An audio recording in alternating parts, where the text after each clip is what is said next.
ꯑꯍꯥꯟꯕꯃꯛꯇꯗ ꯊꯧꯔꯝ ꯑꯁꯤꯕꯨ ꯃꯤꯠꯌꯦꯡ ꯇꯥꯕꯤꯔꯤꯕ ꯄꯨꯝꯅꯃꯛꯄꯨ ꯇꯔꯥꯝꯅ ꯑꯣꯛꯆꯔꯤ꯫ ꯂꯣꯏꯅꯅ ꯇꯣꯉꯥꯟ ꯇꯣꯉꯥꯟꯕ ꯄ꯭ꯂꯦꯠꯐꯣꯔꯝꯁꯤꯡꯗ ꯃꯤꯠꯌꯦꯡ ꯇꯥꯕꯤꯔꯤꯕ 90.0 ꯋꯥꯍꯣꯡ ꯔꯦꯗꯤꯑꯣ, ꯌꯨꯇ꯭ꯌꯨꯕ, ꯐꯦꯁꯕꯨꯛ ꯑꯃꯗꯤ ꯇꯣꯉꯥꯟ ꯇꯣꯉꯥꯟꯕ ꯄ꯭ꯂꯦꯠꯐꯣꯔꯝꯁꯤꯡꯗ ꯃꯤꯠꯌꯦꯡ ꯇꯥꯕꯤꯔꯤꯕ ꯈꯨꯗꯤꯡꯃꯛ ꯑꯃꯗꯤ ꯇꯥꯕꯤꯔꯤꯕ ꯄꯨꯝꯅꯃꯛꯄꯨ ꯑꯣꯂꯦꯟ ꯁꯥꯄꯝꯅ ꯈꯨꯔꯨꯝꯖꯔꯤ꯫ ꯁꯟꯇꯣꯛꯆꯔꯤꯕ ꯊꯧꯔꯝ ꯏꯟꯇꯔꯇꯦꯟꯃꯦꯟꯠ ꯄ꯭ꯔꯣꯒ꯭ꯔꯥꯝ ꯊꯧꯔꯝ ꯑꯁꯤꯗ ꯁꯤꯖꯤꯟꯅꯖꯔꯤꯕ ꯅꯝꯕꯔ 7005707808 ꯑꯃꯨꯛꯀ ꯍꯟꯅ 7005707808 ꯀꯣꯜ ꯇꯧꯕꯤꯔꯛꯇꯨꯅ ꯃꯤꯀꯨꯞ ꯑꯃ ꯑꯣꯏꯔꯁꯨ ꯄꯣꯊꯥꯃꯤꯟꯅꯁꯤ꯫ ꯍꯧꯖꯤꯛ ꯊꯣꯛꯂꯤꯕ ꯏꯔꯥꯡ ꯑꯁꯤꯗ ꯆꯥꯎꯅ ꯑꯋꯥꯕꯗ ꯁꯔꯨꯛ ꯌꯥꯖꯔꯤ꯫ ꯂꯣꯏꯅꯅ ꯉꯁꯤꯒꯤ ꯏꯃꯥ ꯂꯩꯕꯥꯛꯀꯤꯗꯃꯛ ꯏꯔꯝꯗꯝ ꯑꯁꯤꯒꯤꯗꯃꯛꯇ ꯃꯆꯥ ꯃꯁꯨꯁꯤꯡꯕꯨ ꯏꯪꯂꯕ ꯏꯪꯊꯝꯊꯥ ꯆꯨꯔꯤꯕ ꯅꯣꯡ ꯃꯔꯛꯁꯤꯗ ꯑꯋꯥꯕ ꯈꯥꯡꯉꯒ ꯑꯋꯥꯕ ꯂꯩꯇꯅ ꯃꯃꯥ ꯑꯣꯏꯕꯤꯁꯤꯡꯅ ꯁꯣꯔꯣꯛꯀꯤ ꯃꯇꯥꯏꯗ ꯌꯥꯔꯦꯛꯇꯨꯅ ꯃꯆꯥꯁꯤꯡꯕꯨ ꯁꯪꯂꯤ꯫ ꯃꯁꯤ ꯏꯃꯥꯒꯨꯝꯕ ꯃꯌꯥꯝ ꯑꯃꯁꯤ ꯉꯥꯏꯍꯥꯛꯇ ꯑꯣꯏꯔꯁꯨ ꯄꯣꯊꯥꯅꯕ ꯁꯟꯇꯣꯛꯆꯔꯤꯕ ꯊꯧꯔꯝ ꯑꯃꯅꯤ꯫ ꯊꯥꯒꯠꯆꯔꯤ꯫ ꯂꯣꯏꯅꯅ ꯊꯧꯔꯝ ꯁꯔꯨꯛ ꯌꯥꯕꯤꯔꯤꯕ ꯈꯨꯗꯤꯡꯃꯛꯄꯨ ꯑꯃꯨꯛꯀ ꯍꯟꯅ ꯊꯥꯒꯠꯆꯔꯤ꯫ ꯃꯌꯥꯝ ꯀꯣꯜ ꯇꯧꯕꯤꯔꯛꯑꯣ꯫ ꯍꯧꯖꯤꯛ ꯃꯌꯥꯝꯅ ꯀꯣꯜ ꯍꯥꯡꯗꯨꯅ ꯊꯝꯖꯔꯤ꯫ ꯊꯧꯔꯝ ꯍꯧꯕꯗ ꯃꯤꯑꯣꯏ 35 ꯊꯧꯔꯝ ꯑꯁꯤꯗ ꯂꯦꯡꯁꯤꯟꯕꯤꯔꯛꯄ ꯍꯟꯅ ꯊꯥꯒꯠꯆꯔꯤ꯫ ꯅꯥꯎꯕꯤ ꯅꯣꯡ ꯇꯥꯔꯥꯝ ꯅꯣꯛꯆꯔꯤ꯫ ꯆꯤꯡꯈꯩ ꯃꯣꯏꯔꯥꯡ ꯏꯅꯥꯎ ꯇꯥꯔꯥꯝ ꯅꯣꯛꯆꯔꯤ꯫ इवें पिक्चर इचल जोया थागतचरी ममा बला कोंजेनबम थागतचरी लांगलिन सेम थागतचरी कॉल हांगदुना लेजरे मयामना अवा वाखल मिको अमतंग काउथोकमिनसी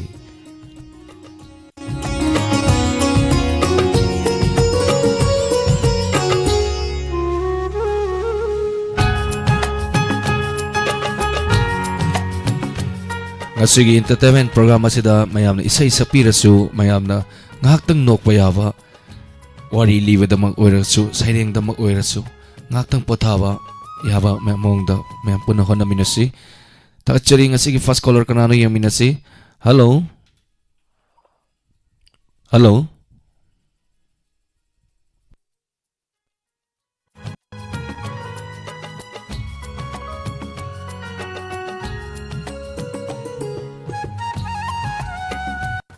hello hello tabirabo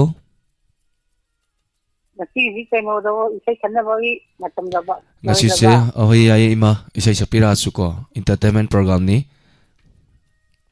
isai khande ima isai sakkadawni isai sakpa yai saireng thiba yai makhan makhan sum tawe tawdabu isai khanbadi yadre koima isai khalaga na ina salakpa tari mingamadi lefam haibisi थागतचरी मा थरम सरू याबिरकपा इमा ngasiगी entertainment program sida ima ka yutpi gani isai ari bapta tarake tawni mana kudol tambiyo ima laksem breda kumar dasakta o igin torero da tawdo ina ka takade kudol tambiyo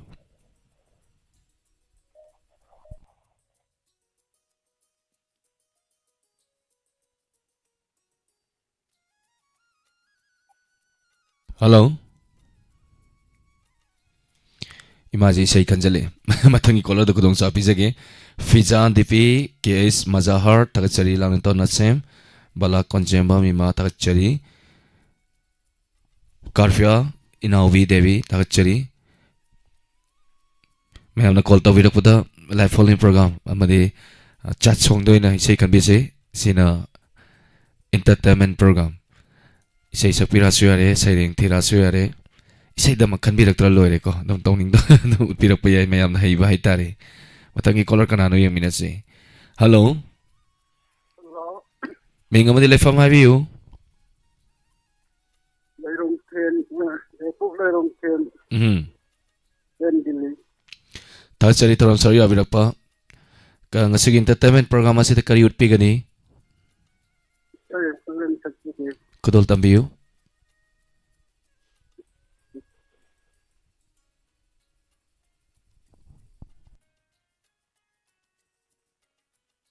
She is precious, not she is precious, not from the island. She is precious, not from the island. She loves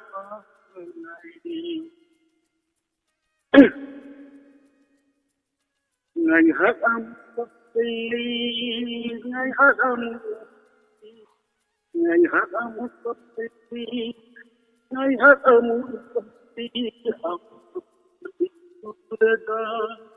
apa mai hong mai ran di sa mangga jago sablaga, apa mai hong mai ran di sa mangga karam laga, anagare bara lure halla, anagare bara lure halla, isai sa li aina tur. Isai saat na pamli ay na kurban hilak pa ngay hilak pa ngay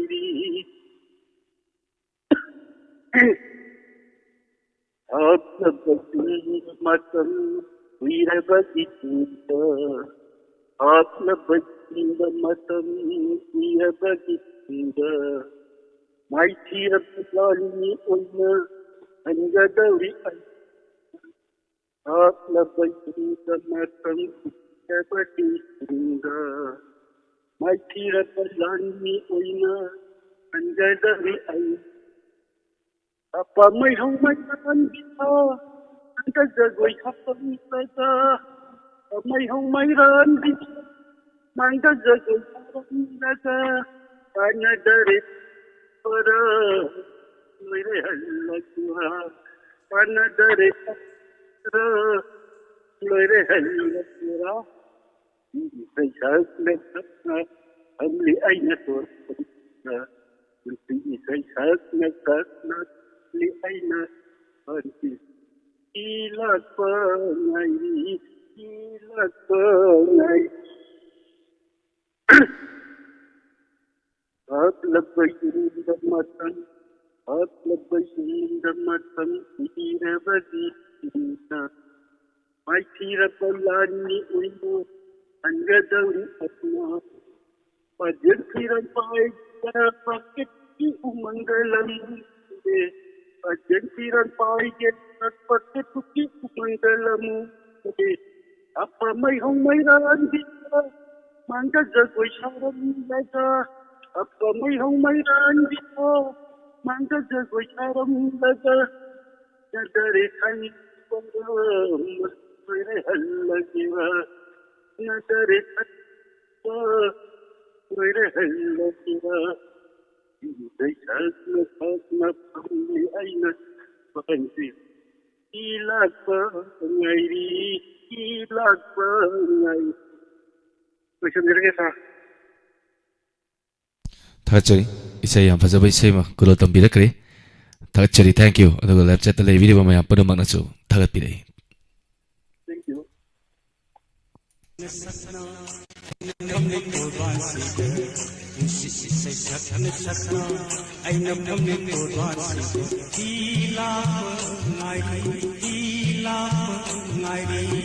Manglan kaya mangki aina torban sidap phanna phanna Manglan kaya mangki aina torban sidap phanna phanna ngai ha kam khalli ngai ha kam khalli ngai ha kam khalli ngai ha kam khalli awan ngai surata appa mi hukmeram bisa mand jab saran laga appa mi hukmeram bisa sarang laga kana dare kallabara matam dore kallabara kana dare kallabara matam dore Thakachari mayam na salak pisai se mate adum marakta adum thacharake mayam na pamchana saklam bisai sing marakta miss call la mayam ate ko Purnima siyo inam sa Thakachari tawade amna nungai jay sarolengi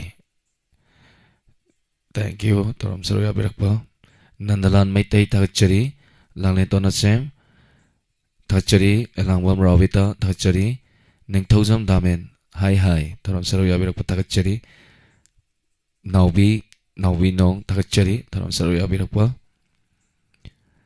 Mayam call tawiro duga mayam na isapining besay sapisi hazik call amala matatat kre ang tanga try tawirak si Thakachari hazik tholi beirang asita mayam puna magnasu angama mateng khar pangminasi loinana hojik tholi birang ase khoi masen amaga mateng pangnagadaba haitari khoiga amaga mateng pangnadana isagi mateng di khoina pangna jagadabani khoina hojik tholi birang asida khoi gi damakta ayunung tin nungdang khaidana nongju nungsa marak sida changliba ichil naw sing gi damakta khoi ngak liba iramdam masibu ngak liba singada mateng pangminasi ngasigi mateng pangbirakraba long jump Syam Keso top sifai dagi lupa lising ohum ima bimola kaksing lupa chani Sunita caller ngatang pai bisi waro biroy Sunita from Sainai lupa lising ani gatsama Maibam Bikendra lupa chonga Mukondo nong maitem tera sifai dagi loinana no maitem jiten tongbram lekai lupa lising ohum Biken lupa chonga amunjau kambam lupa chani Soma Sana Kulen lupa chahum Kaisam Samarjit and Merang Them Santi Yaiskun Police lupa lising ani Iveton Tongju lupa lising ama hai wisela nau sing sinang asigi mateng pang birak rekul ngak pasingi amadi atau pakai ada susina na bahajari akoi masen samai na pang naraga amaga akoi apun masen pam mamasi akoi gi lupa mangatara si maya penjela di mayam yam doini itu nama yang pun mateng paminasi idam dam masih da pok laban ina koi sukari gumba karadi tominasi hajari tagatjari ngasigi mateng pang bila krava kudi makpusu hanana tagatjari mathagi caller kanano yeminasi hello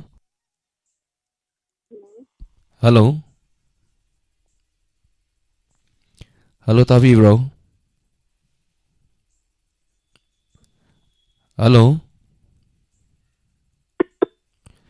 Halo tabi rabo Kanglay online tagachari call se mutat kre internet kar nungai tawa male Ndova Kurajam tagachari Sony tagachari Mama Bimola Koncham tagachari Kanglay online tagachari once again matangi caller kanano yaminasi Hello Hello.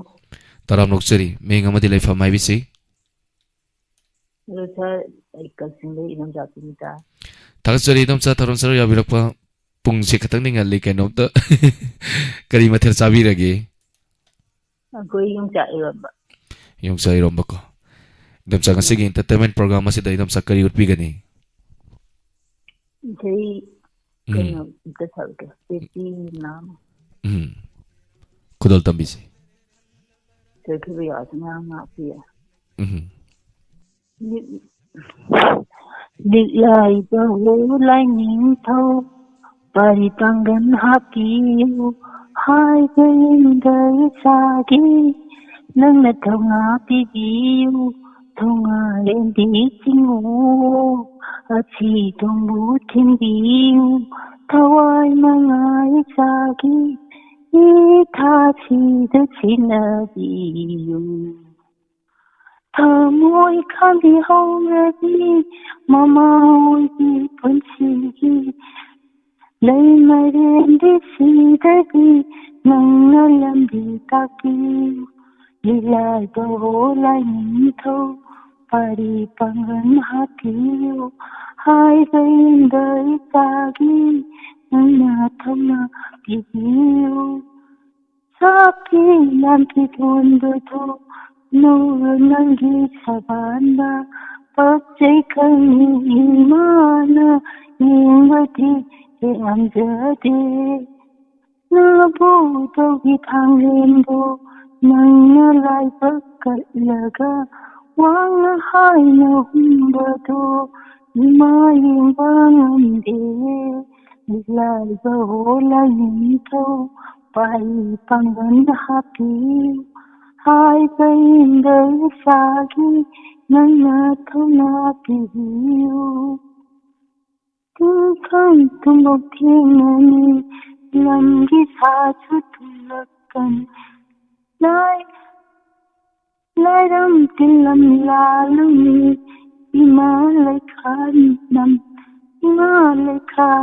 like Nasunama baga kachik Kaji chaminaw la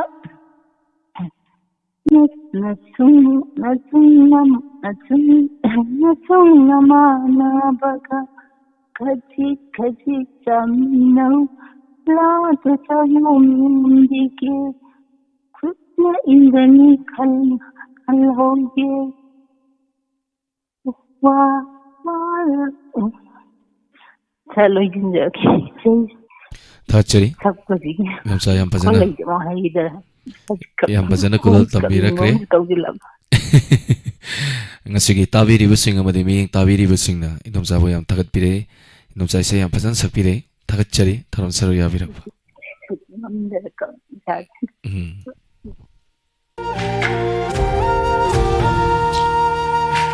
Liklaiba holai ning thau Pari pangal hapiu Haiba inda ijagi Nang na thau na bibiu Thonga rildi jingu Ai si thong do thing biu Thau ai manga ijagi Hello hello sir. taram noksari minga madi lefam habisi Sir, ay kasada gi Joya. thagatchari sal tharam saru yabirakba sal sak sabirabo. Sir, ay di sa yung ni di loy sir.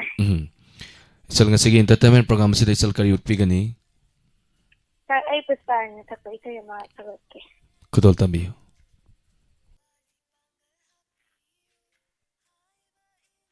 Jadlu jadda baya jabanang di Yung lamlano hanna ay ngonda Ay ko'y nidilay bot asida Damlamen damban kainaw Yabang am jaba tamoina Wanalindo na lihori Yabang am jaba tamoina Wanalindo na lihori Masi mga tangdi Hayram ko nang na Ay buhing ko ra Ay busi ko ra Ay buhing ko ra Ay busi ko ra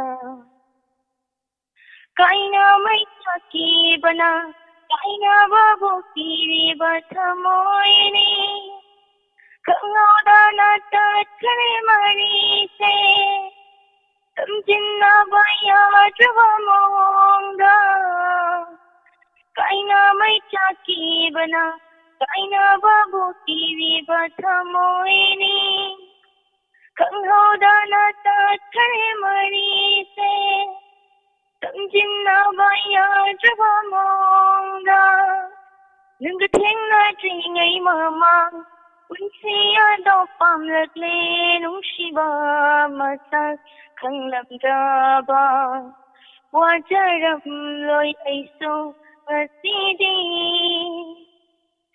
Kamlan ay buamo Kaslagi lamdam sa kadokuna Nung siba nang gisatam Uslano ay gimang sidamo Kamlan ay buamo Kaslagi lamdam sa kadokuna Nung siba nang gisatam Uslano ay gimang sidamo Nang buuloy dabaw mapamda Luto na hinurage ikan nata Yung ay nalayo nang di Yay pabata oy danang punsigi Asi mga tangdi Kairam ko nang na Ay buhing ko ra Ay busi ko ra Ay buhing ko ra Ay busi ko ra Ichulche noma nomagi yam improve waire yam fazana kudol tambirakre ise yam fazana sakbire thagatchari sal tharam saru yabirakba han thagatchari matangi caller lo ko chodring ada mayhangna kabirakba ise mate masum saksarake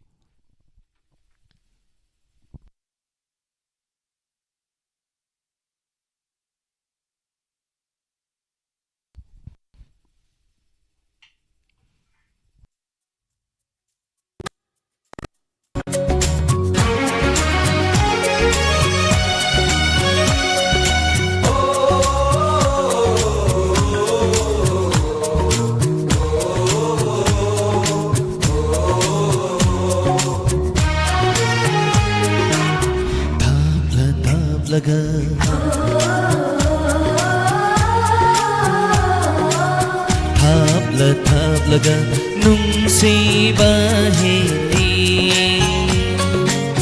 ꯇꯥꯝꯂ ꯇꯥꯝꯂꯒ ꯅꯤꯡꯁꯤꯡꯕ ꯍꯦꯜꯂꯤ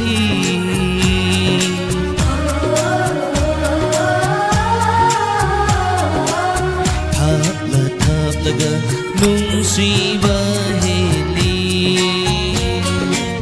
ꯇꯥꯝꯂ ꯇꯥꯝꯂꯒ ꯅꯤꯡꯁꯤꯡꯕ ꯍꯦꯜꯂꯤ ꯊꯥꯞꯂ ꯊꯥꯞꯂꯒ ꯅꯨꯡꯁꯤꯕ ꯍꯦꯜꯂꯤ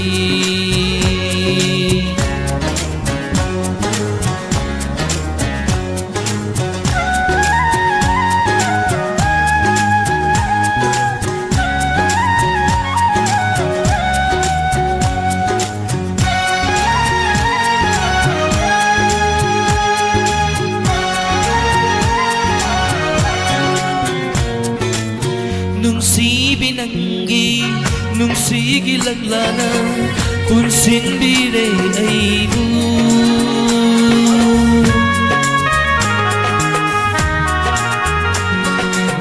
ꯅꯨꯡꯁꯤꯕꯤ ꯅꯪꯒꯤ ꯅꯨꯡꯁꯤꯒꯤ ꯂꯛꯂꯥꯅ ꯄꯨꯟꯁꯤꯟꯕꯤꯔꯦ ꯑꯩꯕꯨ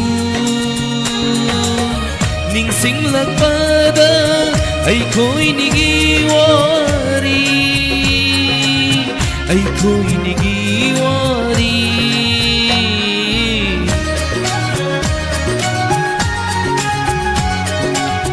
ꯎꯔꯦ ꯅꯪꯒꯤ ꯅꯨꯡꯁꯤꯕꯤ ꯁꯛꯇꯝ ꯈꯜꯂꯤ ꯀꯧꯕꯒꯨꯝ ꯅꯥꯅꯥꯛꯇ ꯑꯁꯨꯝ ꯊꯥꯞꯂ ꯊꯥꯞꯂꯒ ꯅꯨꯡꯁꯤꯕ ꯍꯦꯜꯂꯤ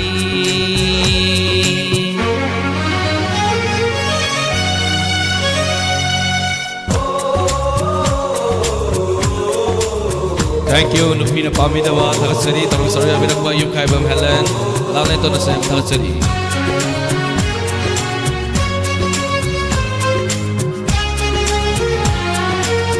Mera kitabal, Megla Bathanin, Hiyangai ki Purnima.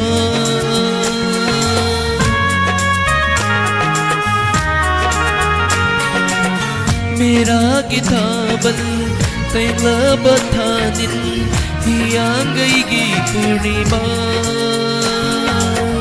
Hende tade Nahaki satamna Nahaki satamna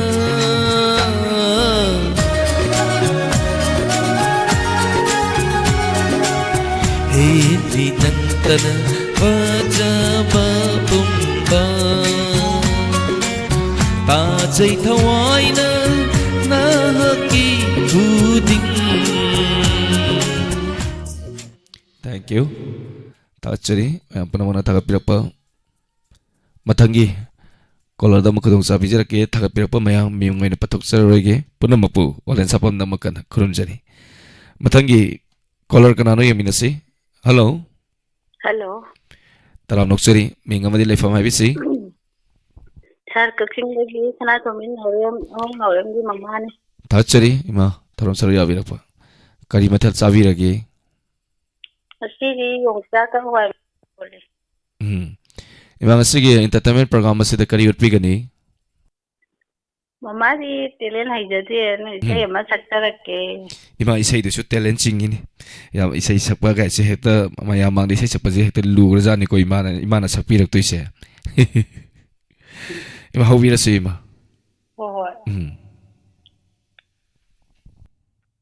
Waraw kan binanggo Saudana batimbada Aigi upay layraktari Nungsiway layraktari Nanggi thamoy na pinawa Hello? Hello? Asa ima? Makasatabi yo? Waraugan binanggo saudana batembada aigi upay layraktari ꯅꯨꯡꯁꯤ ꯋꯥꯍꯩ ꯂꯩꯔꯛꯇꯔꯤ ꯅꯪꯒꯤ ꯊꯃꯣꯏꯅ ꯄꯦꯟꯅꯕ ꯍꯣ ꯅꯪꯒꯤ ꯊꯃꯣꯏꯅ ꯄꯦꯟꯅꯕ ꯋꯥꯔꯧꯒꯟꯕꯤ ꯅꯪꯕꯨ ꯁꯥꯎꯗꯅꯕ ꯊꯦꯝꯕꯗ ꯊꯃꯣꯏꯒꯤ ꯁꯦꯡꯂꯕ ꯋꯥꯍꯩ ꯀꯌꯥꯁꯤ ꯂꯥꯟꯅ ꯂꯧꯔꯤ ꯅꯪꯅ ꯑꯔꯦꯝꯕꯗ ꯇꯥꯍꯜꯂꯦ ꯃꯤꯅꯨꯡꯁꯤ ꯈꯪꯗꯕꯤ ꯑꯣꯏꯕꯤರ ꯅꯪꯕꯨ 오, 오, 오, 와라우간비 낭부 사우드너브 팀바다 마치시다 로이실라기 사 다가짜리 마 ꯌꯥꯝ ꯐꯖꯅ ꯁꯛꯄꯤꯔꯛꯈ꯭ꯔꯦ ꯌꯥꯝ ꯑꯗꯨꯒ ꯍꯩꯖꯃꯟꯇꯦꯗ ꯌꯥꯝ ꯌꯥꯎꯅꯤꯡꯕ ꯍꯥꯏꯇꯥꯔꯦ ꯌꯥꯝ ꯐꯖꯈ꯭ꯔꯦ ꯏꯃꯥ ꯍꯩꯕ ꯍꯩꯇꯕꯗꯤ ꯈꯪꯗ꯭ꯔꯦ ꯏꯃꯥ ꯁꯛꯂꯛꯏꯁꯦ ꯌꯥꯝ ꯐꯖꯈ꯭ꯔꯦ ꯂꯣꯏꯅꯅ ꯑꯗꯨꯒ ꯏꯆꯥꯅ ꯅꯨꯡꯁꯤꯕꯒꯤ ꯊꯥꯒꯠꯂꯤꯅꯤꯅꯦ ꯃꯃꯥꯗ ꯏꯃꯥꯒꯤ ꯏꯁꯩꯁꯤꯗ ꯈꯨꯕꯥꯛ ꯈꯨꯕ ꯃꯌꯥꯝ ꯑꯃ ꯌꯥꯎꯕꯤꯔꯤ ꯌꯨꯇ꯭ꯌꯨꯕꯇ ꯌꯦꯡꯕꯤꯔꯤꯕꯁꯤꯡꯅ ꯂꯣꯏꯅꯅ ꯇꯣꯉꯥꯟ ꯇꯣꯉꯥꯟꯕ ꯄ꯭ꯂꯦꯠꯐꯣꯝꯁꯤꯡꯗ 90.0 ꯍꯧꯔꯦꯗꯨꯅ ꯇꯥꯕꯤꯔꯤꯕꯁꯤꯡꯅꯁꯨ ꯏꯃꯥꯕꯨ ꯁꯣꯏꯗꯅ ꯊꯥꯒꯠꯄꯤꯔꯛꯀꯅꯤ ꯊꯥꯒꯠꯆꯔꯤ ꯏꯃꯥ ꯍꯟꯅ ꯃꯊꯪꯒꯤ ꯊꯧꯔꯝ ꯀꯌꯥꯗꯁꯨ ꯁꯣꯏꯗꯅ ꯁꯔꯨꯛ ꯌꯥꯕꯤꯌꯨ ꯃꯌꯥꯝꯕꯨꯁꯨ ꯊꯥꯒꯠꯆꯔꯤ ꯊꯝꯖꯔꯒꯦ ꯃꯃꯥꯖꯤ ꯃꯊꯪ ꯀꯣꯂꯔꯗ ꯁꯥꯎꯟ ꯄꯤꯖꯔꯒꯦꯊꯥꯒꯠꯆꯔꯤ ꯏꯃꯥ ꯃꯃꯥ ꯕꯤꯃꯣꯂꯥ ꯀꯣꯟꯁꯣꯝ ꯊꯥꯒꯠꯆꯔꯤ ꯒꯅꯤꯠ ꯊꯥꯒꯠꯆꯔꯤ ꯊꯧꯔꯝ ꯁꯔꯨꯛ ꯌꯥꯕꯤꯔꯛꯄ G10 123 ꯍꯥꯏ ꯍꯥꯏ ꯀꯨꯏꯔꯦ ꯎꯈꯤꯗꯕ ꯌꯥꯂꯥꯡꯕꯝ ꯔꯣꯕꯤꯇꯥ ꯋꯥꯏꯈꯣꯝ ꯊꯣꯏꯕꯤ ꯊꯥꯒꯠꯆꯔꯤ ꯕꯤꯅꯣꯇꯥ ꯗꯦꯕꯤ ꯊꯥꯒꯠꯆꯔꯤ ꯇꯦꯁꯃꯇꯤ ꯑꯌꯦꯛꯄꯝ ꯊꯥꯒꯠꯆꯔꯤ ꯊꯧꯔꯝ ꯁꯔꯨꯛ ꯌꯥꯕꯤꯔꯛꯄ ꯃꯪꯂꯦꯝꯕ ꯊꯥꯒꯠꯆꯔꯤ ꯊꯧꯔꯝ ꯁꯔꯨꯛ ꯌꯥꯕꯤꯔꯛꯄ ꯃꯤꯡ ꯆꯤꯊꯅꯥꯟꯗ ꯌꯧꯔꯁꯨ ꯃꯔꯛꯇ ꯑꯗꯨꯝ ꯄꯥꯊꯣꯛꯆꯔꯛꯀꯦ ꯗꯦꯅꯤ ꯂꯥꯏꯁ꯭ꯔꯝ ꯋꯥꯟꯁ ꯑꯒꯦꯟ ꯊꯥꯒꯠꯆꯔꯤ ꯃꯊꯪꯒꯤ ꯀꯣꯂꯔ ꯀꯅꯥꯅꯣ ꯌꯦꯡꯃꯤꯟꯅꯁꯤ ꯍꯜꯂꯣ ꯍꯜꯂꯣ ꯇꯔꯥꯝ ꯅꯣꯛꯆꯔꯤ ꯃꯤꯡ ꯑꯃꯗꯤ ꯂꯩꯐꯝ ꯍꯥꯏꯕꯤꯁꯤ ꯊꯨꯡꯁꯨ ꯀꯣꯏꯔꯧ ꯏꯃꯥ ꯏꯆꯥꯅꯤ ꯏꯃꯥ ꯊꯥꯒꯠꯆꯔꯤ ꯊꯧꯔꯝ ꯁꯔꯨꯛ ꯌꯥꯕꯤꯔꯛꯄ ꯉꯁꯤꯒꯤ ꯏꯟꯇꯔꯇꯦꯟꯃꯦꯟ ꯄ꯭ꯔꯣꯒ꯭ꯔꯥꯝ ꯑꯁꯤꯗ ꯏꯃꯥ ꯀꯔꯤ ꯎꯠꯄꯤꯒꯅꯤ ꯃꯇꯝ ꯃꯅꯤꯄꯨꯔꯒꯤ ꯏꯁꯩ ꯃꯇꯦꯛ ꯑꯝꯇꯪ ꯁꯛꯆꯒꯦ ꯈꯨꯗꯣꯜ ꯇꯝꯕꯤꯁꯤ ꯏꯃꯥ ꯂꯥꯞꯅ ꯂꯨꯞꯅ ꯂꯩꯌꯨ ꯅꯛꯅ ꯅꯥꯛꯇ ꯂꯦꯞꯄꯨ ꯅꯪꯁꯦ ꯑꯩꯒꯤꯅꯤ ꯑꯩꯒꯤ ꯂꯥꯞꯅ ꯂꯨꯞꯅ ꯂꯩꯌꯨ ꯅꯛꯅ ꯅꯥꯛꯇ ꯂꯦꯞꯄꯨ ꯅꯪꯁꯦ ꯑꯩꯒꯤꯅꯤ ꯑꯩꯒꯤ ꯍꯥꯏꯅꯤꯡꯕ ꯍꯥꯏꯒꯦ ꯍꯥꯏꯖꯁꯅꯨ ꯂꯧꯅꯤꯡꯕ ꯂꯧꯒꯦ ꯂꯧꯖꯁꯅꯨ ꯉꯥꯎꯆꯠꯅꯕꯤ ꯑꯩꯗꯤ ꯉꯥꯎꯔꯕꯅꯤ ꯅꯪꯒꯤ ꯉꯥꯎꯆꯠꯅꯕꯤ ꯑꯩꯗꯤ ꯉꯥꯎꯔꯕꯅꯤ ꯑꯩꯗꯤ ꯅꯪꯒꯤ ꯂꯥꯞꯅ ꯂꯨꯞꯅ ꯂꯩꯌꯨ ꯅꯛꯅ ꯅꯥꯛꯇ ꯂꯦꯞꯄꯨ ꯅꯪꯁꯦ ꯑꯩꯒꯤ ꯂꯩꯔꯕꯗꯤ ꯀꯔꯤꯒꯨꯝꯕ ꯃꯤꯅ ꯈꯪꯗꯕ ꯂꯝꯗꯝ ꯑꯃ ꯀꯥꯅ ꯌꯥꯗꯅ ꯀꯥꯅ ꯎꯗꯅ ꯂꯣꯠꯃꯤꯟꯅꯒꯦ ꯈꯜꯂꯤ ꯑꯩꯅ ꯂꯥꯞꯅ ꯂꯨꯞꯅ ꯂꯩꯌꯨ ꯅꯛꯅ ꯂꯥꯞꯇ ꯂꯦꯞꯄꯨ ꯅꯪꯁꯦ ꯑꯩꯒꯤꯅꯤ ꯑꯩꯒꯤ ꯍꯥꯏꯅꯤꯡꯕ ꯍꯥꯏꯒꯦ ꯍꯥꯏꯖꯁꯅꯨ ꯂꯧꯅꯤꯡꯕ ꯂꯧꯒꯦ ꯂꯧꯖꯁꯅꯨ ꯉꯥꯎꯆꯠꯅꯕꯤ ꯑꯩꯗꯤ ꯉꯥꯎꯔꯕꯅꯤ ꯅꯪꯒꯤ ꯉꯥꯎꯔꯕꯅꯤ ꯑꯩꯗꯤ ꯅꯪꯒꯤ ꯃꯇꯦꯛ ꯑꯃꯒ ꯁꯛꯆꯔꯒꯦ ꯂꯝꯖꯥ ꯄꯔꯁꯨꯔꯥꯝꯒꯤ ꯂꯝꯖꯥ ꯂꯝꯖꯥ ꯂꯝꯖꯥ ꯀꯧꯒꯦꯅꯦ ꯅꯍꯥꯛꯄꯨ ꯂꯝꯖꯥ ꯀꯧꯒꯦ ꯅꯍꯥꯛꯄꯨ ꯑꯉꯛꯄꯅꯤ ꯅꯪꯒꯤ ꯂꯤꯂꯥ ꯈꯪꯕ ꯉꯝꯗꯦ ꯀꯅꯥꯅ ꯂꯝꯖꯥ ꯂꯝꯖꯥ ꯂꯝꯖꯥ ꯀꯧꯒꯦꯅꯦ ꯅꯍꯥꯛꯄꯨ ꯂꯝꯖꯥ ꯀꯧꯒꯦꯅꯦ ब्रह्मांडंदा तेरे नंगी नागा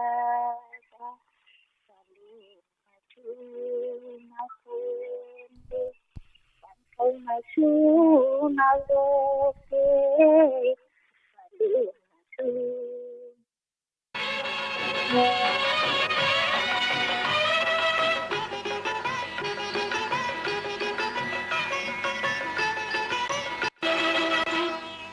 ꯂꯥꯞꯅ ꯂꯣꯠꯅ ꯂꯩꯌꯨ ꯅꯛꯅ ꯂꯥꯛꯀꯂꯦꯀꯣ ꯅꯪꯁꯤ ꯑꯩꯒꯤꯅꯤ ꯑꯩꯒꯤ ꯂꯥꯞꯅ ꯂꯣꯠꯅ ꯂꯩꯌꯨ ꯅꯛꯅ ꯂꯥꯛꯀꯂꯦꯀꯣ ꯅꯪꯁꯤ ꯑꯩꯒꯤꯅꯤ ꯑꯩꯒꯤ ꯌꯥꯝ ꯐꯖꯅ ꯁꯛꯄꯤꯔꯛꯈ꯭ꯔꯦ ꯏꯃꯥꯅ ꯁꯛꯄꯤꯔꯛꯄ ꯏꯁꯩ ꯃꯇꯦꯛ ꯑꯃ ꯈꯨꯗꯣꯜ ꯇꯝꯖꯕꯅꯤ ꯊꯥꯒꯠꯆꯔꯤ ꯏꯃꯥ ꯍꯟꯅ ꯊꯥꯒꯠꯆꯔꯤ ꯊꯧꯔꯝ ꯁꯔꯨꯛ ꯌꯥꯕꯤꯔꯛꯄ ꯂꯣꯏꯅꯅ ꯇꯥꯕꯤꯔꯤꯕꯁꯤꯡꯅꯁꯨ ꯏꯃꯥꯕꯨ ꯌꯥꯝ ꯊꯥꯒꯠꯄꯤꯔꯛꯏ ꯊꯥꯒꯠꯆꯔꯤ ꯄꯨꯝꯅꯃꯛꯄꯨ ꯊꯥꯏꯕꯦ ꯃꯇꯣꯛꯆꯣꯝ ꯊꯥꯒꯠꯆꯔꯤ ꯀꯩꯅꯣꯝ ꯍꯥꯏꯔꯤ ꯅꯤꯡꯁꯤꯡꯕ ꯅꯪꯁꯦ ꯂꯩꯔꯣ ꯆꯟꯈ꯭ꯔꯣꯕ ꯅꯪꯗꯤ ꯅꯨꯡꯒꯤ ꯃꯨꯔꯇꯤꯅꯤꯁꯨ ꯈꯜꯂꯛꯏ ꯑꯩ ꯃꯇꯦꯛ ꯑꯃ ꯁꯜꯂꯛꯀꯦ ꯍꯣꯔꯦꯟ ꯀꯣ ꯊꯥꯒꯠꯆꯔꯤ ꯑꯕꯦ ꯃꯉꯥꯡ ꯊꯥꯒꯠꯆꯔꯤ ꯅꯧꯅ ꯆꯪꯕꯤꯔꯛꯈ꯭ꯔꯕ ꯈꯨꯗꯤꯡꯃꯛꯄꯨꯁꯨ ꯍꯟꯅ ꯊꯥꯒꯠꯆꯔꯤ ꯊꯧꯔꯝ ꯁꯔꯨꯛ ꯌꯥꯕꯤꯔꯛꯄ ꯑꯝꯕꯥ ꯄ꯭ꯔꯦꯃꯤꯇꯥ ꯋꯥꯏꯈꯣꯝ ꯊꯥꯒꯠꯆꯔꯤ ꯁꯣꯅꯤ ꯊꯥꯒꯠꯆꯔꯤ ꯂꯥꯂꯦꯟꯇꯣꯟ ꯅꯥꯁꯦꯝ ꯊꯥꯒꯠꯆꯔꯤ ꯊꯥꯏꯕꯦꯝꯃ ꯋꯥꯟ ꯁꯦꯀꯦꯟ ꯊꯥꯒꯠꯆꯔꯤ ꯃꯊꯪꯒꯤ ꯀꯣꯂꯔꯗ ꯑꯃꯨꯛ ꯈꯨꯗꯣꯡꯆꯥꯕ ꯄꯤꯖꯒꯦ ꯍꯜꯂꯣ ꯍꯜꯂꯣ ꯇꯔꯥꯝ ꯅꯣꯛꯆꯔꯤ ꯃꯤꯡ ꯑꯃꯗꯤ ꯂꯩꯐꯝ ꯍꯥꯏꯕꯤꯌꯨ ꯆꯩꯔꯥꯎꯗꯒꯤ ꯑꯍꯨꯝꯕꯤꯅꯤ ꯊꯥꯒꯠꯆꯔꯤ ꯆꯥꯛꯁꯦ ꯀꯔꯤ ꯃꯊꯦꯜ ꯆꯥꯕꯤꯔꯒꯦ ꯉꯥ ꯊꯣꯡꯉꯤ ꯍꯥꯏ ꯍꯥꯏ ꯉꯥ ꯊꯣꯡꯕ ꯏꯅꯥꯎꯗꯤ ꯆꯥꯔꯕꯣ ꯆꯥꯛ ꯆꯥꯖꯗ꯭ꯔꯤ ꯊꯧꯔꯝꯁꯦ ꯂꯣꯏꯔ ꯆꯥꯖꯒꯦ ꯑꯣ ꯉꯁꯤꯒꯤ ꯀꯔꯤ ꯃꯊꯦꯜ ꯍꯣꯠꯅꯈ꯭ꯔꯕ ꯏꯇꯩꯃꯅ ꯏꯔꯣꯟꯕ ꯃꯥꯜꯂꯦ ꯌꯣꯡꯆꯥꯛ ꯑꯣ ꯌꯣꯡꯆꯥꯛ ꯎꯝ ꯀꯔꯤ ꯈꯨꯗꯣꯜ ꯇꯝꯕꯤꯒꯅꯤ ꯉꯁꯤꯒꯤ ꯏꯟꯇꯔꯇꯦꯟꯃꯦꯟ ꯄ꯭ꯔꯣꯒ꯭ꯔꯥꯝ ꯑꯁꯤꯗ ꯏꯁꯩ ꯑꯣꯏꯅ ꯇꯝꯃꯛꯑꯒꯦ ꯈꯨꯗꯣꯜ ꯇꯝꯕꯤꯁꯤ ꯍꯧꯔꯒꯦ ꯎꯝ गायन सालमी मेरा गीता सीद सनादै परे परे नलै तेंगोय मेरा गीता सीचे दिवाली ननिथि हल्ले थासी नते पूर्णिमा गुम्ना निंथि हल्ले फुगाइन सालमी मेरा गीता सीदा सन्ना मचुगी मसेक मंगान यैबदा नुंसी इहुल तमलकले नुंसीबा हैरकले सना मचुगी मसेक मंगान यैबदा नुंसी इहुल तमलकले नुंसीबा हैरकले नंगी नुंसी इरोनुंदा सानजगे लैताफम पियु नंगी थमोइदा लैताफम पियु नंगी नुंसी इरोनुंदा सानजगे लैताफम पियु नंगी थमोइदा फुगाइन सालम मेरा गीता सीदा सन्ना दै परे परे नलै तेंग ओर मरोन थोत्रबा मूर्ति गुमले प्लरे येंगलखिबा मिसना थंबाना ngauhalle मरोन थोत्रबा मूर्ति गुमले प्लरे येंगलखिबा मिसना थंबाना ngauhalle नुंसीरा मिनुकना नोगलखिबा मिनोक्तो थमोइगी चाकलबा वाहंग कया ओइहोरे नुंसीरा मिनुकना नोगलखिबा मिनोक्तो थमोइगी चाकलबा वाहंग कया फुगाइन सालमी मेरा Gita सीदा Nalay pareng na layting mo मेरा भी था सीधे दिवाली नलते ओ था कीनते था की ओया बसु पूर्णिमा गुन्ना निंथी हल्ले गाय न सालनी मेरा गीता सीधा Nalay pareng na layting oy. Bài thua các bạn. Loi thokre ni. Saya fazana sakpira kare. Mayana tagapire tabiri basingna. Tagachuri mabo hana tagachuri Thank you. taram saru yabirakpa.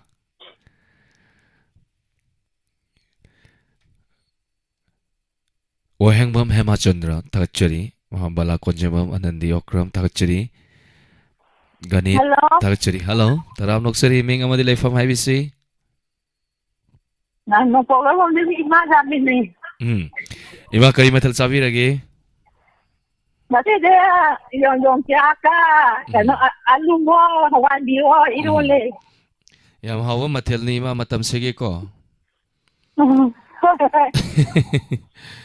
Ima nga sige entertainment program sida kari utpi gani. Ay yung lang, isa'y sabi ni Bakale, ado, yun yada na tarak, ay yung, isa'y, ay di, ado mati yung kan sakit na tawirapan. Yam nuay je ima hauji radio thabi ri bro. Haye. Radio ya bi bro ima. Ah, Lamdom tang han bisi ima gi mafam se lamdam se. Hello. alo, Ima laifam ang tang habi you. mangpok lo rin bon. Okay. Tagachuri. Ima ji sai phajabam saktar tong mali ima je pakat par ke nom su tawri. Ima karai wai sat piri no hojik se yum lei vida bro. Ay de, yung lagi po na wata pa natin mo, hindi ka nasadara. Labi matay ding atang sang laga isai phajabam saktar ro se dom sa tamin na si mayam pun. Yung hindi na po ang tata. Sai sapira si hovira si.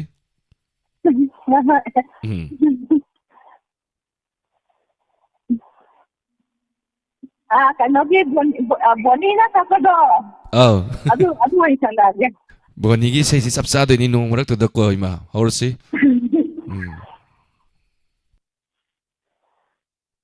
Yang narugin na sili, narugin tumayin, ligaway ng ito, ang narugin isin, yang narugin na sili, narugin tumayin, ligaway ng ito, ang narugin isin, ang narugin sa natin. Kalau dia meninggal, itu hanya selama itu hanya selama tiada. Ya malu masih, karena roh ini berjalan. Allah ini, lekas pasang dunia, lelang turun roh. Tôi muốn thấy ông ta lên Yang tahu sendiri Laknya di mati Amal di sendiri Di jalan yang mimpi Amal di sendiri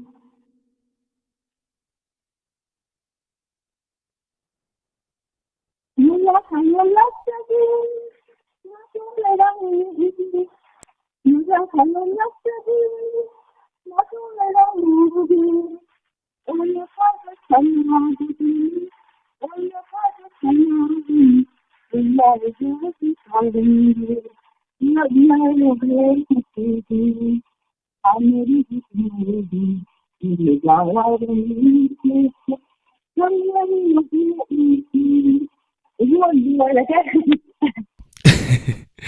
Imase no morak sida haitare thorom chi un nusi biduna ꯊꯧꯔꯝ ꯑꯁꯤꯕꯨ ꯁꯔꯨꯛ ꯌꯥꯅꯕꯒꯤꯗꯃꯛꯇ ꯅꯣꯡ ꯃꯔꯛꯁꯤꯗ ꯏꯁꯩ ꯁꯛꯂꯛꯏꯅꯤ. ꯅꯨꯡꯁꯤ ꯌꯥꯝꯅ ꯏꯃꯥ ꯀꯣ ꯊꯧꯔꯝꯁꯤ ꯏꯁꯩꯁꯨ ꯌꯥꯝ ꯐꯖꯕ ꯑꯃ. ꯇꯥꯕ꯭ꯔꯣ? ꯇꯥꯖꯩ ꯏꯃꯥ ꯐꯖꯅ. ꯂꯛꯅꯔꯨꯒꯦ ꯉꯁꯤꯗꯤ ꯁꯥꯟꯅꯔꯨꯒꯦ ꯀꯨꯝꯍꯩꯗꯨꯝ ꯅꯨꯃꯤꯗꯥꯡ ꯋꯥꯏꯔꯝ ꯅꯨꯡꯁꯤꯠꯀꯤ ꯈꯪꯍꯜꯂꯨꯒꯦ ꯏꯇꯤꯛꯇꯨꯝ. ꯏꯁꯩ ꯁꯛꯄꯗꯩ ꯇꯥꯗꯦ ꯏꯃꯥ ꯐꯖꯅ.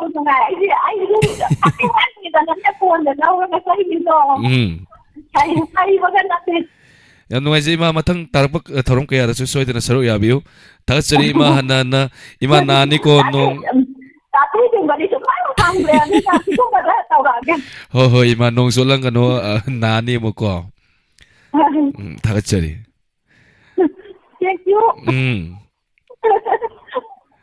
ꯆꯋꯥꯏꯁꯤ ꯊꯥꯒꯠꯆꯔꯤ. ꯋꯥꯏꯈꯣꯝ ꯊꯣꯏꯕꯤ, ꯀꯦ.ꯑꯦꯁ. ꯃꯅꯤꯍꯥꯔ ꯊꯥꯒꯠꯆꯔꯤ. ꯒꯤꯇꯥ ꯅꯣꯡꯃꯩꯔꯥꯛꯄꯝ ꯊꯥꯒꯠꯆꯔꯤ. ꯅꯨꯡꯁꯤ ꯏꯃꯥꯁꯤꯡꯁꯦ ꯅꯣꯡ ꯃꯔꯛ ꯑꯗꯨꯒ ꯃꯩꯔꯥ ꯄꯥꯏꯕꯤ, ꯃꯈꯣꯏ ꯃꯩꯔꯥ ꯄꯥꯏꯕꯤ ꯃꯌꯥꯝ ꯃꯔꯛꯇꯒꯤ ꯏꯁꯩ ꯁꯛꯂꯛꯄꯁꯦ ꯃꯑꯣꯡ ꯇꯥꯏ. ꯅꯣꯡꯃꯩ ꯃꯔꯛꯇ ꯏꯁꯩ ꯁꯛꯂꯛꯄꯁꯨ ꯌꯥꯎꯈ꯭ꯔꯦ. ꯖꯥꯠ ꯖꯥꯠꯅꯤ ꯑꯩꯈꯣꯏꯒꯤ ꯌꯥꯎꯔꯤꯁꯦ. ꯑꯩꯈꯣꯏꯁꯦ ꯑꯃꯒ ꯃꯔꯤ ꯑꯃ ꯊꯝꯅꯕ ꯑꯆꯧꯕ ꯐꯦꯃꯤꯂꯤ ꯑꯃꯅꯤ. ꯃꯁꯤꯗ ꯑꯩꯈꯣꯏ ꯃꯁꯦꯟ ꯀꯔꯤ ꯃꯊꯦꯜ ꯆꯥꯔꯒꯦꯒ ꯍꯪꯅꯕ ꯑꯗꯨꯛꯀꯤ ꯃꯇꯤꯛ ꯌꯥꯝ ꯅꯨꯡꯉꯥꯏꯖꯩ. ꯂꯣꯏꯅꯅ 90.0 ꯋꯥꯍꯣꯡ ꯔꯦꯗꯤꯑꯣꯗ ꯇꯥꯕꯤꯔꯤꯕ ꯏꯆꯤꯜ ꯏꯅꯥꯎꯁꯤꯡꯅꯁꯨ 7005707808ꯗ ꯀꯣꯜ ꯇꯧꯕꯤꯔꯛꯇꯨꯅ ꯑꯋꯥꯕ ꯃꯤꯀꯨꯞ ꯑꯃꯇꯪ ꯄꯣꯊꯥꯃꯤꯟꯅꯁꯤ. ꯃꯊꯪꯒꯤ ꯀꯣꯂꯔ ꯄꯥꯏꯈꯠꯆꯒꯦ. ꯑꯅꯟꯗꯤ ꯑꯣꯀ꯭ꯔꯝ ꯊꯥꯒꯠꯆꯔꯤ. ꯏꯟꯗꯣꯝꯆꯥ ꯊꯥꯏꯕꯦ ꯃꯇꯛꯆꯣꯡ ꯊꯥꯒꯠꯆꯔꯤ. ꯑꯥꯎꯕꯤꯖꯝ ꯄꯨꯔꯅꯤꯃꯥ ꯊꯥꯒꯠꯆꯔꯤ. ꯗꯦꯕꯦꯟ ꯀꯥꯡꯖꯝ ꯊꯥꯒꯠꯆꯔꯤ. ꯀꯣꯂꯔ ꯉꯥꯛꯇꯪ ꯉꯥꯏꯕꯤꯁꯤ. ꯃꯤꯡꯁꯦ ꯀꯧꯗ꯭ꯔꯗꯤ ꯑꯃꯨꯛ ꯋꯥꯔꯧꯕ. ꯑꯉꯧ ꯅꯥꯎꯔꯦꯝ ꯊꯥꯒꯠꯆꯔꯤ. ꯔꯥꯙꯥ ꯊꯣꯏꯕꯤ ꯊꯥꯒꯠꯆꯔꯤ. ꯁꯣꯕꯤꯇꯥ ꯋꯥꯟꯁ ꯑꯒꯦꯟ. ꯑꯣꯏꯅꯥꯝ ꯑꯍꯟꯕꯤ ꯊꯥꯒꯠꯆꯔꯤ. Thank you. ꯃꯤꯡ ꯆꯤꯠꯇꯅꯗꯕ ꯌꯥꯎꯔꯁꯨ ꯃꯌꯥꯝ ꯄꯨꯝꯅꯃꯛꯅ ꯉꯥꯛꯄꯤꯒꯅꯤ. ꯆꯥꯠꯁꯦ ꯃꯔꯝꯗꯤ ꯁꯨꯝ ꯆꯦꯟꯈꯤꯕꯅ ꯃꯔꯝ ꯑꯣꯏꯔꯀꯥꯟꯗ ꯄꯥꯗꯕ ꯍꯦꯛ ꯌꯥꯎꯏ. ꯍꯜꯂꯣ. ꯍꯜꯂꯣ. ꯇꯔꯥꯝ ꯅꯣꯛꯆꯔꯤ. ꯃꯤꯡ ꯑꯃꯗꯤ ꯂꯩꯐꯝ ꯍꯥꯏꯕꯤꯁꯤ. ꯁꯂꯥꯝꯗꯣꯟ ꯌꯥꯏꯐꯕ. ꯊꯥꯒꯠꯆꯔꯤ ꯌꯥꯏꯐꯕ. ꯌꯥꯏꯐꯕ ꯍꯧꯖꯤꯛꯁꯦ ꯂꯥꯡꯃꯩꯗꯣꯡ ꯅꯣꯡ ꯆꯨꯕ꯭ꯔꯣ? ꯈꯒꯁꯤ. ꯔꯦꯗꯤꯑꯣꯗꯤ ꯑꯗꯨꯝ ꯐꯥꯕꯤꯕ꯭ꯔꯥ ꯂꯥꯡꯃꯩꯗꯣꯡ ꯂꯣꯝꯁꯦ ꯀꯃꯥꯏꯅ ꯇꯧꯕꯤ ꯌꯥꯏꯐꯕ? ꯁꯔ ꯑꯗꯨꯝ ꯈꯒ ꯐꯥꯏ. ꯑꯣꯀꯦ. ꯁꯔ ꯁꯧꯕ ꯍꯥꯏꯇꯥꯔꯦ. ꯀꯟꯅ ꯑꯩꯈꯣই ꯇ꯭ꯔꯥꯌꯦꯜ ꯑꯃ ꯇꯧꯖꯕꯅꯤ. ꯌꯥꯅꯕ ꯀꯟꯅ ꯁꯦꯝ ꯁꯥꯖꯔꯤ. ꯑꯦꯅꯤꯋꯦ ꯍꯣꯏ ꯌꯥꯅꯕ ꯁꯔ. ꯑꯗꯨꯝ ꯃꯌꯥꯝ ꯄꯨꯟꯅ ꯂꯥꯏ ꯈꯣꯏꯔꯝꯃꯤꯟꯅꯁꯤ. ꯍꯣꯏ ꯁꯔ. ꯀꯔꯤ ꯃꯊꯦꯜ ꯆꯥꯕꯤꯔꯒꯦ ꯌꯥꯏꯐꯕ? ꯁꯔ ꯉꯥ ꯆꯥꯔꯦ. ꯍꯥꯏ. ꯆꯥꯛ ꯂꯥꯝꯃꯛꯄꯒꯤ ꯇꯥꯏꯃꯤꯡꯅꯤ ꯍꯧꯖꯤꯛꯁꯦꯀꯣ. ꯃꯊꯦꯜꯁꯨ ꯑꯍꯥꯎꯕ ꯃꯌꯥꯝ ꯍꯥꯏꯕꯤꯔꯤ. ꯏꯅꯥꯎ ꯀꯔꯤ ꯎꯠꯄꯤꯒꯅꯤ ꯉꯁꯤꯒꯤ ꯏꯟꯇꯔꯇꯦꯟꯃꯦꯟ ꯄ꯭ꯔꯣꯒ꯭ꯔꯥꯝ ꯑꯁꯤꯗ? ꯁꯔ ꯑꯔꯕꯤꯟ ꯁꯣꯏꯕꯝꯒ ꯄꯨꯁꯄꯥꯅꯤꯒ ꯁꯛꯄ ꯑꯩꯇꯒꯤꯅꯤ ꯈꯜꯂꯒꯦ ꯇꯧꯕꯗꯣ ꯁꯛꯆꯒꯦ. ꯈꯨꯗꯣꯜ ꯇꯝꯕꯤꯌꯨ. ꯍꯣꯏ ꯁꯔ. ꯃꯨꯠ ꯑꯝꯇ ꯁꯝꯕꯤꯌꯨ. ꯑꯩꯒꯤꯗꯤ ꯅꯪꯒꯤꯁꯨ ꯑꯩ ꯑꯇꯤꯌꯥꯗ ꯂꯩꯃꯩꯒꯁꯦ ꯄꯨꯟꯁꯤꯜꯂꯒꯦ ꯑꯅꯤꯁꯦ ꯆꯦꯅ ꯅꯪ ꯑꯩꯒꯤ ꯅꯨꯡꯁꯤꯕꯅ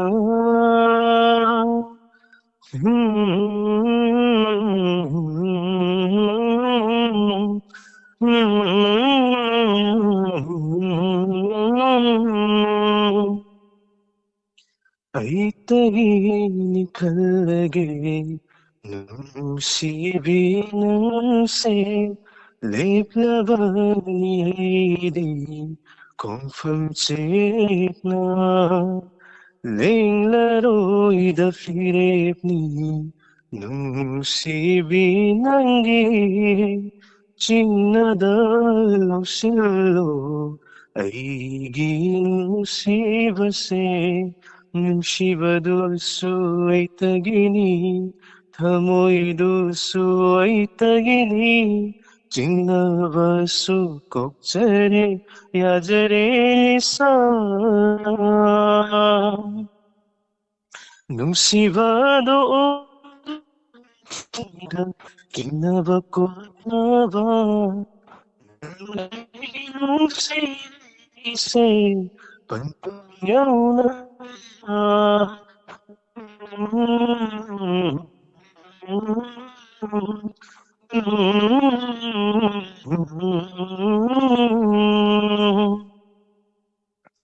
ꯈꯟꯖꯕ ꯊꯃꯣꯏꯗ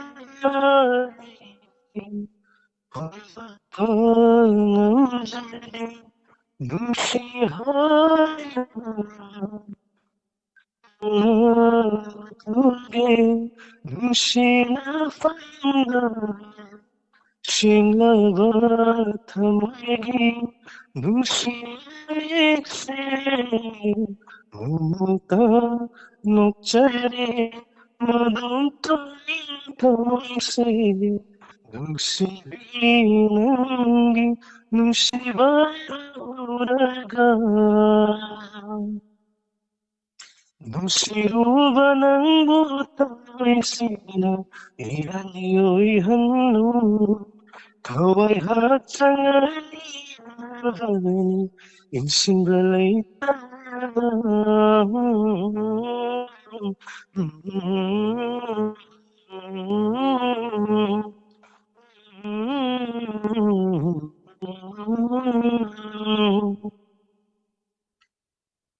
ay girinang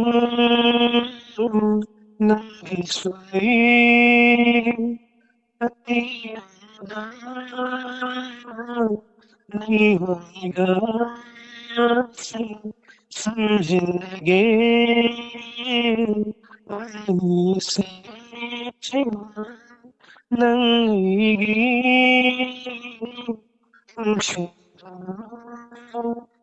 may kaya sa'yo ilang sirita nung sigasi may wayda na ba nung siba silaw sila siko amato'y na ba sinaba nung silang bisi Oy hansinang ay tagi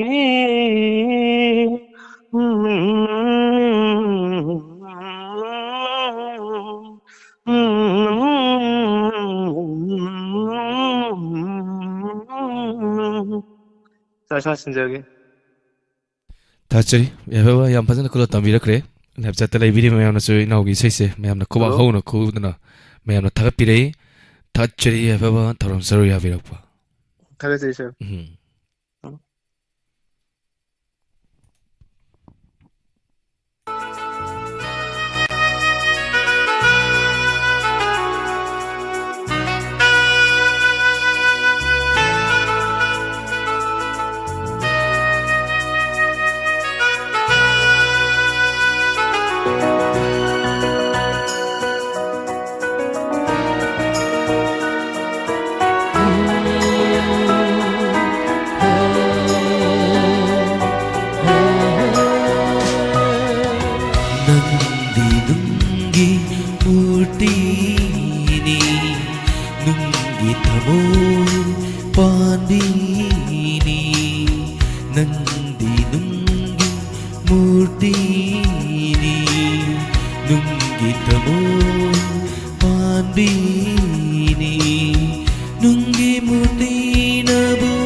ꯑꯁꯨꯛ ꯋꯥꯖꯔꯝꯂꯣꯏ ꯑꯩꯒꯤ ꯄꯨꯟꯁꯤ ꯃꯤꯀꯨꯞ ꯑꯃꯇꯁꯨ ꯅꯣꯛꯆꯔꯝꯒꯅꯤ ꯃꯤꯀꯨꯞ ꯑꯃꯇꯁꯨ ꯅꯣꯛꯆꯔꯝꯒꯅꯤ ꯅꯨꯡꯁꯤꯕꯩꯗꯃꯛ 와자람로 뭉시바이다마 갑자람로 Thank you. Tagapirok ko di mag-ana tagachari. Matangi color da mong lokot sage. Hi hi, isay si dia bire. Hello. Hello. Hello? May nga madilay fam hawi si. Hay Pegi. Loudspeaker thawi biro madam. Oh, Thai. Loudspeaker ngatang mutat pisi madam.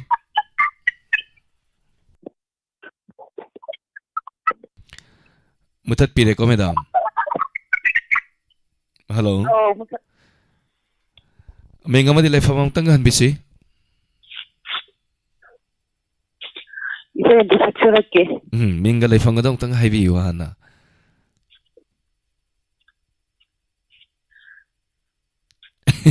Isay hobi na si?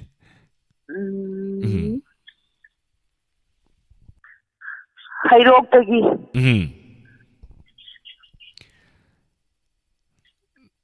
Hayrok tagi Radhe kaul. Okay, Madam Radhe, tagachari tharam sarwa birakpa. Isay kudal tambisi.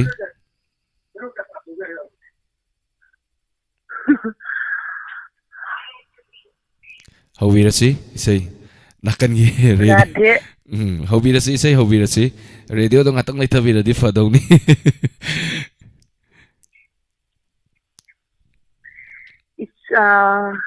Hayde mapiem tagirak ke.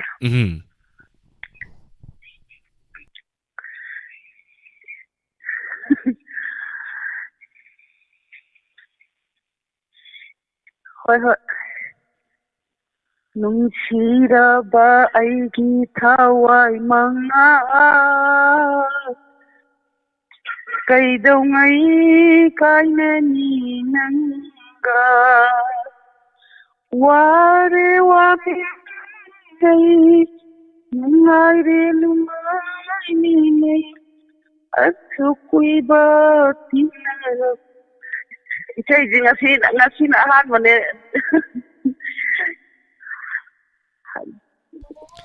Tagachari? Matang ida tawra. Okay, yang pazana kulo tambirak re. Ana na tagachari taram saru yabirak pa.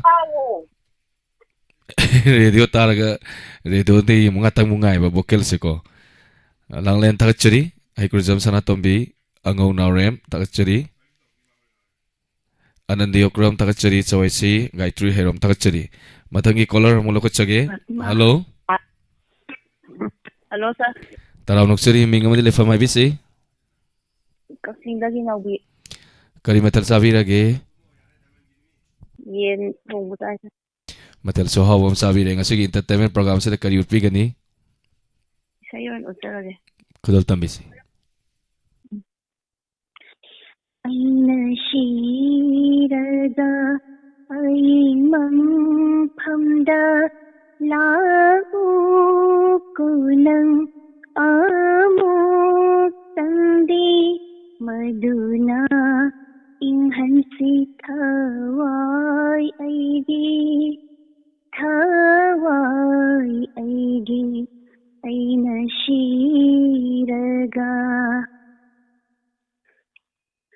nang na taining bakaya nang na sauning bakaya imayina khangat iba terlapina caira upu aying aigi mangpam thakta aina shiraga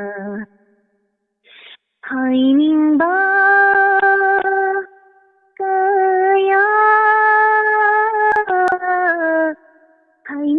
kaya haizakindo taning oi khangni na hak nadi taning खंगी नाहनदी तौनिंबा सिरा तौरबु अयिं अयिगी मंफम थत्ता अयिना सिरगा नंगना सिद्रिंगै ननास्ता लाई ऐ थनुंदा किरीबा अरुण किसी नींगम होदे सोना गुमसी खयिं तुंदा सिद्रि फाउबा नंगना सिद्रिंगै ननास्ता नंदसु ऐनसु हानबयाय कनान खमी इबगीवा हमिंग बसौनासी कैनिंग बचैनासी नंसु ऐसु किमिनरी करिगिनो mi panamo adupa taba nana sidringai nanakta pukmam dana pukpa tai bang bapukni hainin bahaina bana sarigi siruni Nangdakidanaba Litlinalakta Hainin bahaynasi Himminaringay Sarigino Mipanabo Adupandaba Nangnasidringay Nanakta Tachari Tharam Saraya Virakuna Seshu Fazabama Sapiri Loina Tavi Rivasing Amadi YouTube Ta Yang Biri Basing Kowaku Huna Kobiri Takachari Nawi Masigi Tharamasi Saraya Viriba Loina YouTube Ta Ming Taviriba Mayam Punamak Ming Wina Chata Lengshin Viraliva Ming Patorapa Yahui Yahudi Haidana Waro Vidana Basu Haijari Sakuntala Takachari Amina Chan Takachari Tharamasi Arroeva Color Kanano Yaminasi Hello Hello sir Taram Nuksari Ming Amadi Lefam Habisi Kalsin Kunari Dagi Naure Mabia Takachari Karimatar Sabirage Sidi Kubi Mana Imanwina Tadara Entertainment program Sigi last caller ni Kari Kudol Tambigani Kilometer the Tajara Kudol Tambisi Ho Jarag Tarak Nuya Drab He Pira Lamhen Malikona Hake Kallura Nuya Drab He Wakal Wakal Nangchu Hakmali Nuchiru Bagi Wajaba Pamdaru Bagi Kapdaba Khankhe Manati Aihaku Ujaba Thiba Nunchiba Nunchiba Itan ikibamaye Nungsinatham jabachatam Kudanga hakiba Magi mamina Oiringa sidi naba Itan ikibamaye ꯅꯨꯡꯁꯤꯅ ꯊꯝꯖꯕ ꯁꯛꯇꯝ ꯈꯨꯗꯥꯡꯗ ꯍꯛꯈꯤꯕ ꯃꯥꯒꯤ ꯃꯃꯤꯡꯅ ꯑꯣꯏꯔꯦ ꯉꯁꯤꯗꯤ ꯌꯦꯛꯅꯕ ꯃꯃꯜ ꯌꯥꯎꯗ꯭ꯔꯕ ꯄꯨꯟꯁꯤꯕꯨ ꯈꯟꯕꯤꯔꯦ ꯅꯪꯅ ꯑꯩꯕꯨ ꯌꯥꯏꯐꯕꯇ ꯑꯣꯏꯁꯅꯨ ꯃꯍꯥꯛꯇꯤ ꯇꯥꯔꯛꯀꯅꯨ ꯌꯥꯗꯕ ꯍꯦꯛꯄꯤꯔꯥꯡ ꯂꯝ ꯍꯦꯟꯃꯜꯂꯤꯀꯣ ꯅꯍꯥꯛꯁꯦ ꯈꯜꯂꯨꯔꯅꯨ ꯌꯥꯗꯕ ꯍꯦ ꯋꯥꯈꯜ ꯅꯪꯁꯨ ꯍꯛꯃꯜꯂꯤ ꯈꯣꯡꯆꯠ ꯀꯥꯏꯔꯕ ꯄꯨꯟꯁꯤꯁꯦ ꯃꯃꯤ ꯇꯥꯝꯂꯛꯂꯦ ꯇꯞꯅ ꯑꯃꯨꯛ ꯂꯥꯛꯂꯔꯣꯏ ꯄꯨꯟꯁꯤꯕ ꯁꯟꯗ ꯅꯥꯀꯦꯟ ꯊꯥ ꯈꯛꯇ ꯑꯣꯏꯍꯧꯔꯦ ꯄꯥꯝꯖꯅ ꯃꯥꯒꯤ ꯊꯃꯣꯏꯅ ꯏꯟꯊꯣꯛꯄꯤꯔꯕꯁꯨ ꯑꯩꯕꯨ ꯌꯥꯏꯐꯕꯇ ꯑꯣꯏꯁꯅꯨ ꯃꯍꯥꯛꯇꯤ ꯇꯥꯔꯛꯀꯅꯨ ꯌꯥꯗꯕ ꯍꯦꯛꯄꯤꯔꯥꯡ ꯂꯝ ꯍꯦꯟꯃꯜꯂꯤꯀꯣ ꯅꯍꯥꯛꯁꯦ ꯈꯜꯂꯨꯔꯅꯨ ꯌꯥꯗꯕ ꯍꯦ ꯋꯥꯈꯜ ꯅꯪꯁꯨ ꯍꯛꯃꯜꯂꯤ. Hello, sir. ꯊꯥꯒꯠꯆꯔꯤ ꯌꯥꯝ ꯐꯖꯕ ꯏꯁꯩ ꯑꯃ ꯈꯨꯗꯣꯜ ꯇꯝꯕꯤꯔꯛꯄ ꯍꯟꯅ ꯊꯥꯒꯠꯆꯔꯤ ꯊꯧꯔꯝ ꯑꯁꯤꯕꯨ ꯃꯄꯨꯡ ꯐꯥꯍꯟꯕꯤꯕ ꯇꯥꯕꯤꯔꯤꯕꯁꯤꯡꯅ ꯏꯗꯣꯝꯆꯥꯕꯨ ꯌꯥꯝ ꯊꯥꯒꯠꯄꯤꯔꯛꯏ. Oh, sirbusu thagatsari mayambusu thagatsari. Thank you ꯊꯧꯔꯝ ꯁꯔꯨꯛ ꯌꯥꯕꯤꯔꯛꯄ ꯍꯟꯅ ꯊꯥꯒꯠꯆꯔꯤ. ꯉꯁꯤꯒꯤ ꯊꯧꯔꯝ ꯃꯁꯤ ꯂꯣꯏꯁꯤꯟꯖꯒꯦ. ꯃꯌꯥꯝ ꯃꯇꯝꯅ ꯌꯥꯗꯕꯅ ꯃꯔꯝ ꯑꯣꯏꯔꯀꯥꯟꯗ ꯀꯅꯥꯕꯨꯁꯨ ꯉꯥꯏꯗꯦ ꯃꯇꯝꯅ ꯊꯧꯔꯝꯁꯤꯒꯤ ꯍꯦꯛ ꯑꯇꯦꯟꯕ ꯕ꯭ꯔꯦꯛ ꯑꯃꯒꯤ ꯃꯇꯨꯡꯗ ꯏꯟꯁꯄꯦꯛꯇꯔ ꯇꯌꯥꯏ ꯍꯟꯖꯤꯟꯕ ꯁꯔꯨꯛ ꯃꯌꯥꯝ ꯈꯨꯗꯣꯜ ꯇꯝꯖꯒꯦ. ꯉꯁꯤꯒꯤ ꯇꯣꯉꯥꯟ ꯇꯣꯉꯥꯟꯕ ꯄ꯭ꯂꯦꯠꯐꯣꯔꯝꯁꯤꯡꯗ ꯃꯤꯠꯌꯦꯡ ꯇꯥꯕꯤꯔꯤꯕ ꯄꯨꯝꯅꯃꯛ ꯍꯟꯅ ꯊꯥꯒꯠꯆꯕ ꯐꯣꯡꯗꯣꯛꯆꯕꯒ ꯂꯣꯏꯅꯅ ꯄꯨꯝꯅꯃꯛꯄꯨ ꯑꯂꯦꯟ ꯁꯥꯄꯝꯅ ꯑꯃꯨꯛꯀ ꯍꯟꯅ ꯈꯨꯔꯨꯝꯖꯔꯤ. Admission handukchare Saliba academic session 2024 yoina ST John Chiang School Tobul Khuno PS Nopok Semai PO Yaripok Thobal District Manipur. Admission tawagi aroiba matam lakliba February ki tang 18 English sing ani 13 session haujagadabana lakliba March ki tang 3 English sing ani